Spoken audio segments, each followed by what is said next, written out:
Hey guys, it's Jake from Wani, and I'm here with Max Cavalera. Max, man, how you going? Good, man. How you doing? Yeah, I'm good. It's a nice early morning for me. It's 7:10 in the morning. How's it going for you? Yeah, it's going good. You know, we're just getting ready to go on tour. We go to Europe first. We have European festivals and stuff like that. And then we are, ready for Australia, which is going to be great. And we're really excited. We've been touring a lot, so we're really on fire right now. Like, everybody's playing great, and everybody's in really good spirit. You know, the whole band, everybody's really excited. So we're going to, we have Skindred also on the shows we does in Australia, so it's going to be great. I think the Australian fans are going to love it, what they're going to hear. Yeah, cool. And that's actually a really good starting point, because I was going to talk about the tour, and you guys are currently celebrating the 20th anniversary of the Roots album. So how did that album feel to you at the time, and in reflection, how do you feel about it now? I feel really good, man. I think Roots, although it's not my favorite Sepultura album, it's the most successful one. It was our biggest album, and I think it's a really good, groundbreaking record. I think we did a lot of cool stuff on it that a lot of people haven't heard it before. I like that on the album we tried the mix of tribal elements and world music and metal, and that was one of the first records to do that. And right now, dissecting the album 20 years later, we had to dissect the album to go on each song separately and learn each song. And I think because we did that, it gave me a new appreciation of the album. I think I like the album more now than I did when I first wrote it or recorded. But I think it's a very deep record, very intense. I like a lot of the inside stuff, especially not the catchy stuff, more the weird stuff like Stray Hate, Cutthroat, Spit, and Ambush. More experimental type weird stuff. The Roots had, like Look Away, and It's Sorry. But it's a fun record to play, and we're enjoying it, so, and we are playing great. Every night is everything, beginning to the end, on the order of the album, and then we do some other stuff later. Hopefully we can do one new song from the new Cavalera record that's coming out in October. We are trying, hopefully, that we can play one song for the Australian fans, and a couple cover songs like Ace of Spades and just metal shit that we love, Yeah, cool. And that's actually like another really good lead on. So I guess talking about the success of the US tours that you've done and the European shows that you're about to do, and that the decision was made to continue the tour through to Australia. But did you ever think that there would be such a positive outpouring of support from fans for this tour from all over the world? No, I mean, we started with, not much, we didn't really know what was going to happen. We did a festival in Canada, and it was kind of like a trial type of thing, and it was great. The reaction was intense, and then we tried as a tour. We did a whole full European tour, and it was sold out everywhere. And I think it caught us by surprise how much people love this tour and the whole idea. It's like a little bit of nostalgic feeling, going back in time and hearing the songs again. And I think for a lot of people, there are also a lot of young people that were not even born when Roots came out. They're coming to the show. They're loving it.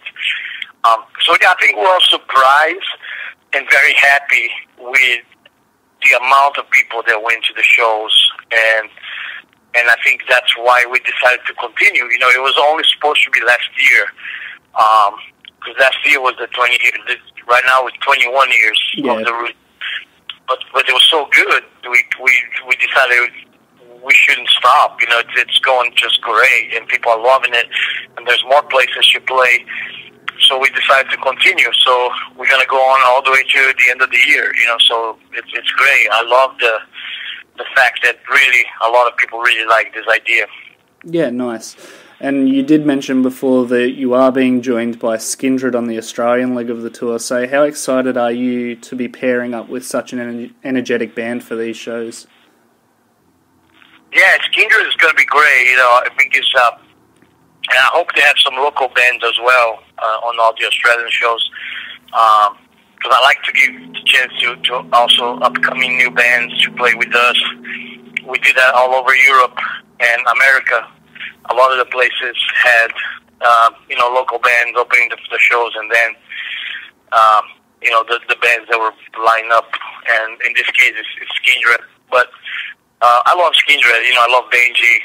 He was my guest on the first Soulfly record when he was in Dub War, and he started Skindred a couple of years after that. He's a great frontman, great band. We're actually going to try to get him to be part of the Roots, hopefully do something like Wata Mahata, one of the more tribal songs. Hopefully we can get him down to do some singing with us. Would be great. Yeah, cool. And you mentioned before about the new Cavalera Conspiracy album, which is planned to be released in October. So what's the current status of the album? Well, the album right now is finished. You know, it's produced by Arthur Risk, our friend, and great producer. You know, upcoming underground producer. And did a great job. I love the record. There are 9 songs. We got one song with Justin from Godflesh. Just a great nail bomb, Godflesh Cavalera kind of song. The rest is all pure thrash madness, you know. And we had it mastered a couple of days ago by Joe Grind from Toxic Holocaust. He mastered the album, and it's great, man. You know, it's a beast of an album. I think a lot of people are going to be surprised when they hear it. It's for me the best of all the Cavalera albums, my favorite one. And it's got the same intensity and energy of the old stuff like Beneath the Remains and Arise. So a lot of people are going to be happy to hear that. Yeah, cool. And does it have a title yet? Yeah, it's called Psychosis. Psychosis, nice, very nice. Are you able to tell us a little bit about the musical direction? You've said that it's very thrashy, but what about the lyrics? Yeah, it's a bit kind of like a mix, you know. Some stuff is about what's going on right now, so there's some terrorist stuff like terrorism, in songs like impalement, execution, and terror tactics, and excruciating. And then there's some kind of fantasy stuff like Chrome, which is like the father of Conan. That was really a fun song to make. We have a song called Insane. It's about the state of the world with like Donald Trump and bombings in England and France and all this crazy state of the world.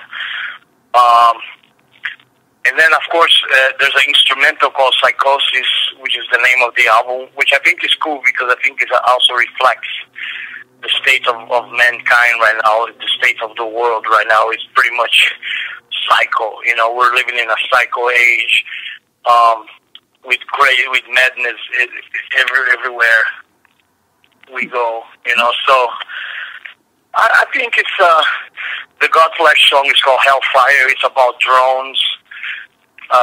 Inspired by I was inspired by a movie called Eye in the Sky,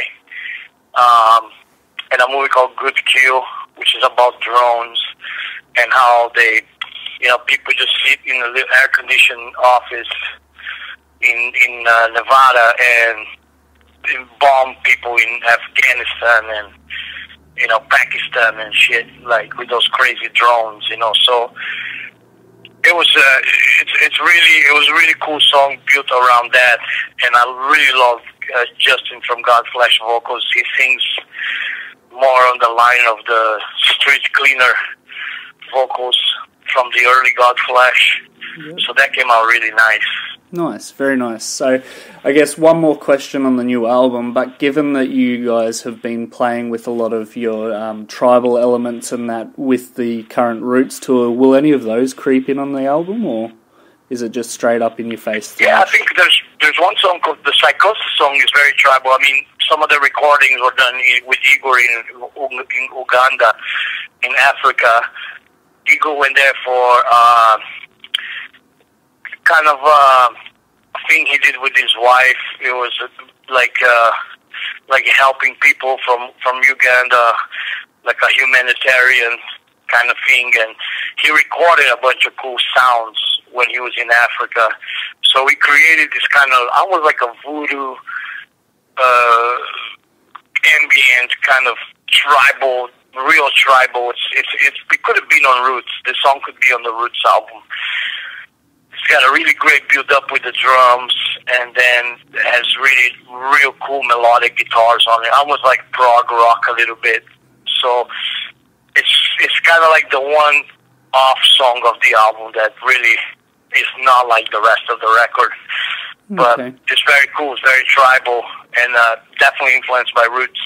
Yeah, very nice, very nice. So I want to switch it up now and go on to something a little bit different. You being a very busy man, have a lot of projects that are on the fly, but this is actually the 20th anniversary year for the birth of Soulfly. Are there any plans on celebrating that milestone? Well, we have plans for next year for Soulfly. We have a new album. We're going to work on it next year on Nuclear Blast. Next year is 20 years of the first Soulfly. Came out in 98. So 2018 is the 20-year anniversary. We're hoping we can make a really killer new album. I think I'm going to try to work with a strong, great big producer that does a lot of cool records. And I got my son playing drums. He's just becoming a great drummer. And we have Mark Rizzo on guitar and Mike Leon on bass from Havoc. And I think we're going to try to make a really great, make one of the best Soulfly records we can make for next year, Yeah, nice. And you're obviously planning to head into the studio after the Roots tour is sort of wrapped up to keep yourself a little bit free, right? Hopefully we'll be in the studio sometime next year. Hopefully, by February or something. Hopefully we'll be able to be recording the new Soulfly by then, and then hopefully the album will come out by sometime by middle of end of next year. Yeah, very nice. Now, I do want to just ask one more question related to another one of the other projects that you deal with. So, the very first and only Killer Be Killed shows were played here in Australia during Soundwave in 2015. So, given that it's been very quiet on the Killer Be Killed front lately, can we expect some more music soon, given that Dillinger Escape Plan's wrapping up? Obviously, you're very busy with all of the projects that you're involved in, but is it difficult trying to get everyone together, or can we expect something on that front soon? Well, I really don't know. I mean, Killer Be Killed is a bit more of a, it's a real true side project, so it's real treated like a project, and sometimes these projects, they take a while to get done and get together, so we're not really in a hurry with it. We're just going to see it. Whenever me, Greg, and Troy have some free time, we can start writing some new songs for it. And eventually, at some point, we'll have a new record out, a second record out. But I have to say that our experience in Australia was unforgettable, one of the greatest times I had. The crowd was fantastic, and the shows were great, and we all loved it so much. Yeah, it was too bad we couldn't do more of it, and we didn't do more of it. But we're always gonna remember the Australian tour, Killer Be Killed tour. It was super, super cool. Yeah, but eventually we're gonna get together and make a second record at some point, Yeah, which is good to hear, because speaking as someone who was out in the crowd, like right in the thick of the mosh pit for a couple of those shows, they were absolutely phenomenal. Just the energy that everyone brought to the stage was ridiculous, and it would be great to be able to see that again. I hope so, man. Yeah, we had a lot of fun on that tour. Yeah. So I do have one more question for you, Max, and I know that you're an artist that likes to help out other acts as best as you can, and you recently collaborated with Body Count on the Bloodlust album that's recently come out, providing vocals on the track All Love Is Lost. So how was your experience working with Ice-T and company? It was fun. I got in touch with Ice-T. I actually was invited to sing Cop Killer with him on stage in Europe, and then we did it in America again. And then I found out that he was in my city recording where I live in Phoenix. And it's actually the same studio that I ended up recording the new Cavalera. Ice-T was actually the guy that found the studio, which is kind of an underground, subterranean kind of shelter type of place. But it was super cool, man. Ice-T is a great guy. He loves metal, and I gave him 2 of my riffs for All Love Is Lost song, and I got to sing on it too. So, I'm a big fan of Ice-T. I love what he does. I think the new Body Count record came out great. He's got a real cool, great band now. And I was proud to be part of that record, It was, again, collaborations that I do. I love doing this sort of collaborations. Just like having people in my albums, I like to be on other people's records as well. So it was a lot of fun being on Bloodlust, and I look forward to do more stuff like that in the future. Yeah, nice. Max, thanks so much for your time this morning. You're obviously heading down here later on this year with the Return to Roots tour, so we look forward to seeing that. But is there anything that you wanted to say to the Australian fans before we signed off? Just get ready. Get ready to be destroyed. It's going to be great, man. I can't wait to be down there in Australia playing all the great root songs and also some other,